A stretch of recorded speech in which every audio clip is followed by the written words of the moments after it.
Hello everyone, I am Leela and I am from the Bodhi Academy. So for the previous class, we have seen that what are the difference between micro and macroeconomics. So this is one of the branches of economics. And then we have also seen with regards to meaning of economics. What is the meaning of economics? Economics is the study of people choices and the economic issues which arises out of the fact that resources are scarce in nature and we have to manage the resources in the proper manner. Okay, then also we have studied the branches of economics, that is microeconomics and macroeconomics. Then we have seen components of microeconomics and components of macroeconomics. Also we have we have seen the distinguish between micro and macroeconomics. Microeconomics, this theory is also known as price theory, and macroeconomics, this theory is also called as income theory. Okay, so macroeconomics is income theory. Okay, then we have to see a study here problem of scarcity. Scarcity means the resources are scarce in nature and our wants are unlimited, and all the resources has got alternative uses. All other resources has got alternative uses over here. Okay, so here arises the problem of scarcity. So the next is, what is the meaning of choice? Now, since the resources are available and the resources are scarce and all the resources have got many uses, that is alternative uses. So here we have to choose which of our unlimited needs are to be satisfied with the available resources. So it depends on the consumer. Which needs are to be satisfied first, okay, within that available resources. So this is the problem of choice which every human being has, and it is the basic economic problem. Okay, then economic problem is why does economic problem arises? The question here, why does economic problem arises? Now economic problem arises due to scarce resources and all the resources has got alternative uses. Okay, so this is the problem of choice, or this is the economic problem. Then the main important thing which we have to learn in problems of economy is that the what to produce, how to produce, and for whom to produce. Okay,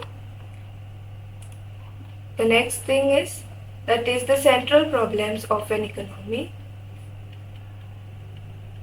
Central problems of an economy is, the first one is here, what to produce.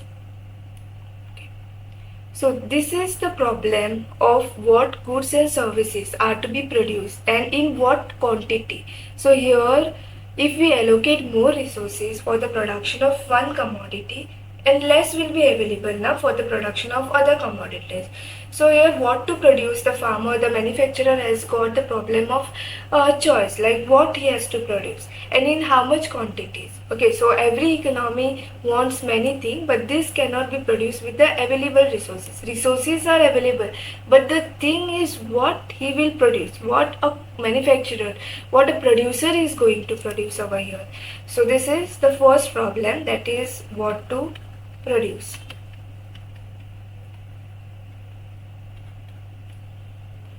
Okay, so it faces the problem of what goods and services are to be produced and in what quantities.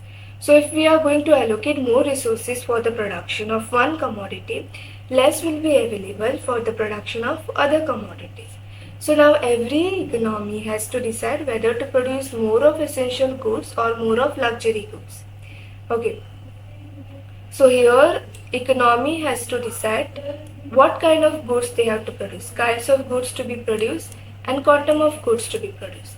So kind of goods means what kind of goods they are going to produce, in the sense producer or the manufacturer, what kind of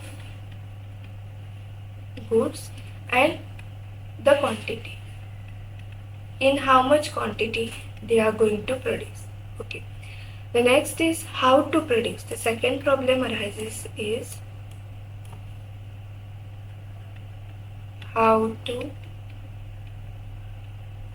produce, how they are going to produce the resources. So this problem is related to the choice of technique of production. So this is the problem of choice of technique of production. So this is the problem of choice of technique of production. What kind of techniques they are going to use for the production purpose? Whether they will use labor intensive technique or whether they will use capital intensive technique.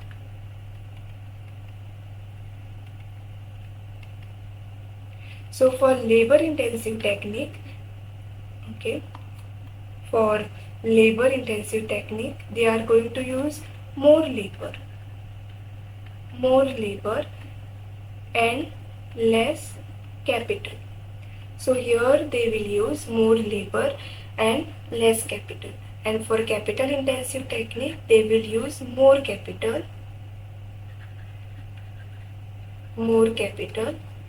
and less labor. Capital in the sense all the machinery, tractors, machineries which are used for the manufacturing or the farming purpose. And less labor they are going to use. This method is adopted in most of the countries, that is USA, Japan. India uses more labor intensive technique.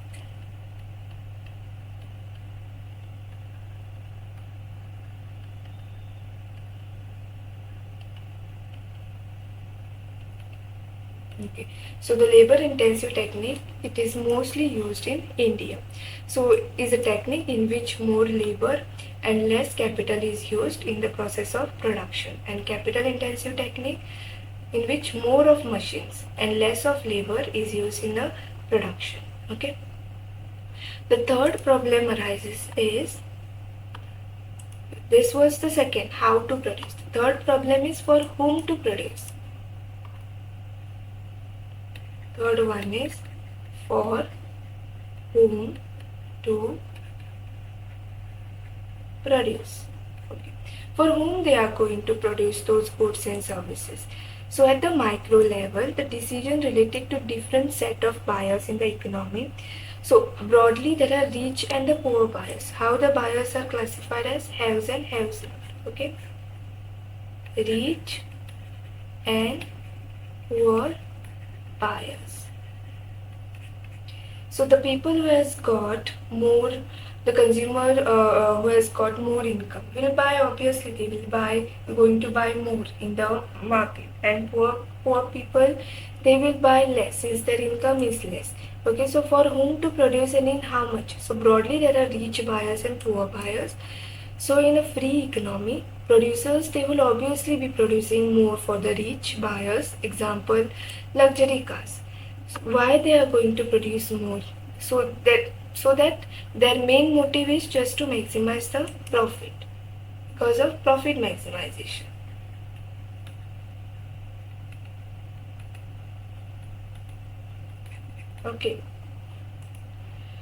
So this will maximize their profit, but will increase the gap between haves and haves not in the society. So just to reduce the gap, the government should intervene to regulate the use of resources so that enough production is done for the poor section of the society. So these three were the central problems of an economy, that is what to produce, how to produce, and for whom to produce. The next is, what are the causes of economic problems?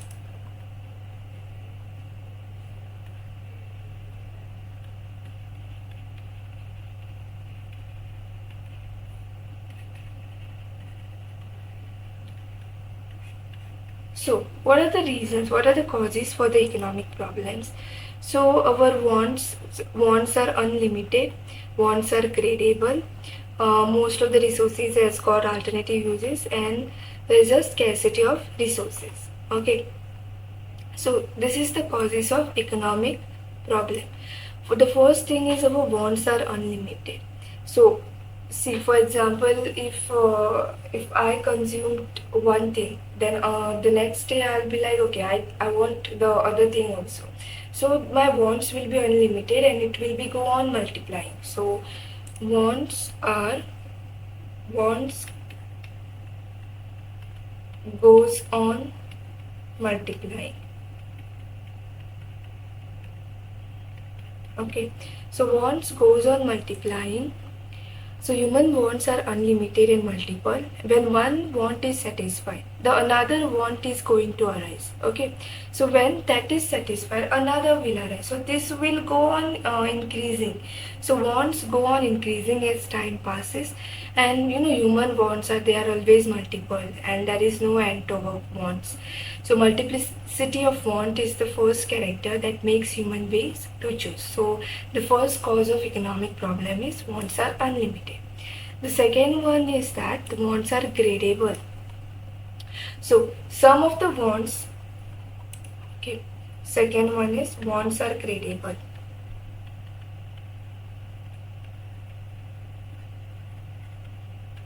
Some of the wants which we want, we should try to satisfy the wants which is which is urgent.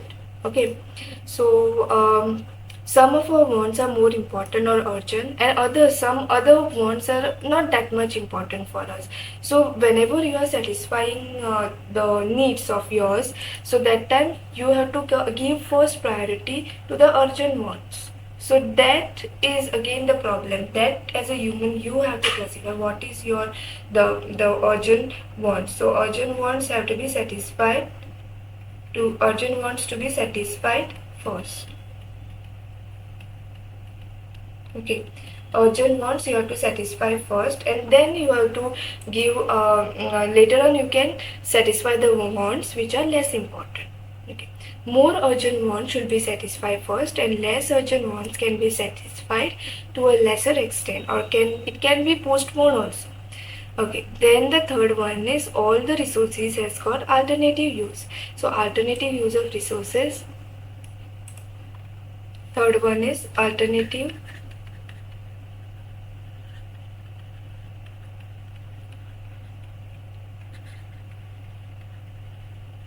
use of resources. So our resources, most of the resources are capable of being put for alternative or different uses, and that's why the problem of choice arises. Now, for example, which is given here is a farmer with his piece of land. He has got alternative use for that particular piece of land. So he can use that land for a farming purpose, or he can give that land for a construction, or he can give it for a rent to someone else. So okay, so that particular land has got various alternative uses. So this again depends on the farmer, like what farmer he has to choose. So it depends on the farmer, like what he has to do with the given piece of land. So this is what alternative use of resources means. Then the fourth one what we have got is scarcity of resources.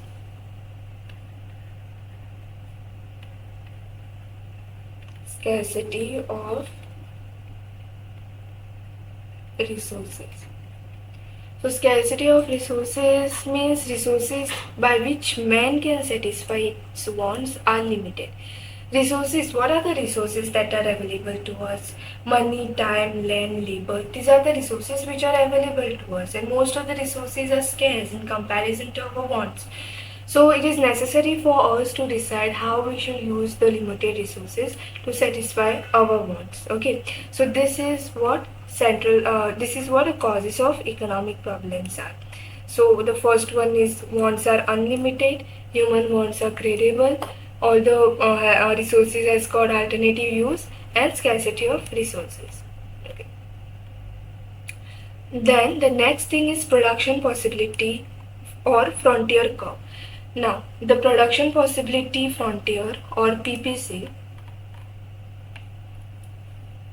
production possibility frontier or PPC curve, that is production possibility frontier curve. So this is also called as transformation. This is also called as transformation line. That is, okay, the first question which is given here is explain production possibility frontier curve with the help of schedule and diagram. Okay, coming back to the production possibility frontier, this is also called as transformation line.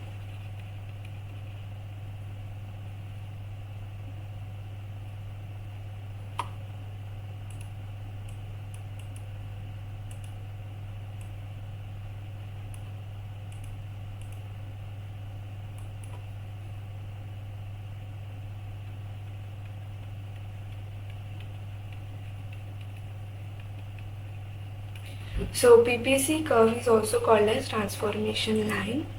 Production possibility frontier curve refers to the curve. Now what does this curve shows? This curve shows the different commodities, different combination of two commodities. Okay, this curve shows the different combination of two commodities which can be produced with the given resources and technique of production. So whatever resources are available, so the combination of both the two commodities we can produce.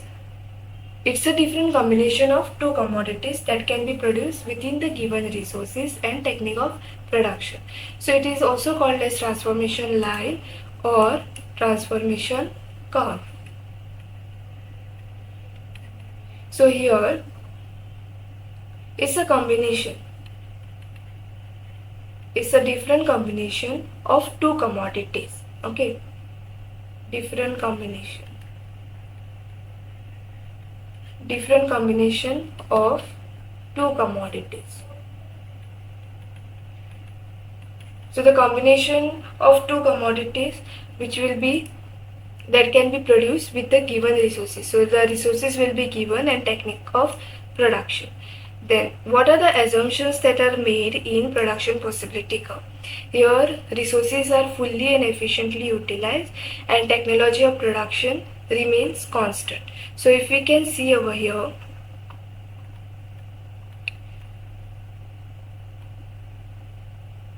if we can see the schedule means the table which is given. Production possibility is given as A, B, C, D and E. Okay, and wheat is given and machines. So if we can see the production possibility curve, it is shown that wheat is shown on x-axis and machines is shown on y-axis. Okay. So if we can see here, that is from A to E, if we can see, this shows a various combination of two goods, that is machines and wheat. Now point A, here if you can see the point A, it shows the maximum productions of machine with a zero amount of wheat. Okay, and point E, what does point E shows? It shows the maximum production of wheat with no amount of machines. Okay, so and between, if you can see the points, that is B, C and D. Okay, so in between there are various possibilities of production of wheat and cloth. Okay, so when this all the points are joined together, we get a curve AE, A to E, and this curve is called as production possibility curve, and this curve is also called as transformation curve or transformation line. So the points which you can see over here is efficient utilization of resources, and the point which has gone outside is unattainable combination of output, and the point which is inside the curve is called inefficient utilization of resources. Okay, so A to E is the production possibility curve. If we can, so from A to E, point A to point E, this curve what we got is a production possibility curve, and any point that lies either on the production possibility curve or below the production possibility curve are said to be, it is an attainable point. Okay, so that it can be produced with the given available resources. Then point that goes up, point that lies right of the PPC curve, those are unattainable. So these are unattainable and cannot be produced within the given resources. The point which comes over here, we cannot, those are unattainable and cannot be produced with the given resources. So each point lying on production possibility curve. So whatever the points that is from A, B, C, D, E, which are lying on production possibility curve, are said to be full utilization of resources. Okay, so it means that the resources are fully utilized over here. And the point which lies below PPC curve, that is inefficient. Okay, if the point is over here, then it means inefficient utilization of resources. So it means that there is a wastage or underemployment of resources. Okay, so this is what production possibility curve means. It is also called as transformation line, and in this two assumptions are given, that is resources are fully and efficiently utilized, and technology of production, it remains constant over here. The next thing which is given over here is opportunity cost. Now opportunity cost is the next best alternative. Okay, opportunity cost is the next best alternative. This is the next best alternative. So opportunity cost is the cost of foregone alternative. So if we choose one alternative over another, then the cost of choosing that alternative is your opportunity cost. So example is given over here. Sudan has rupees 500 and has the option of either buying a music CD or a pair of sandals. Now if Sudan goes for the pair of sandals, he does so by giving up an opportunity of buying CD. And hence in this case, opportunity cost will be the CD. So however, if he opts for CD, he does so by giving up on the opportunity of buying the sandals. Hence this opportunity cost is pair of sandals. Okay. So for today, we'll only see till opportunity cost. For the next class, we'll see the next chapter, that is consumer behavior and what is the meaning of utility, total utility. Okay. Yeah. Thank you.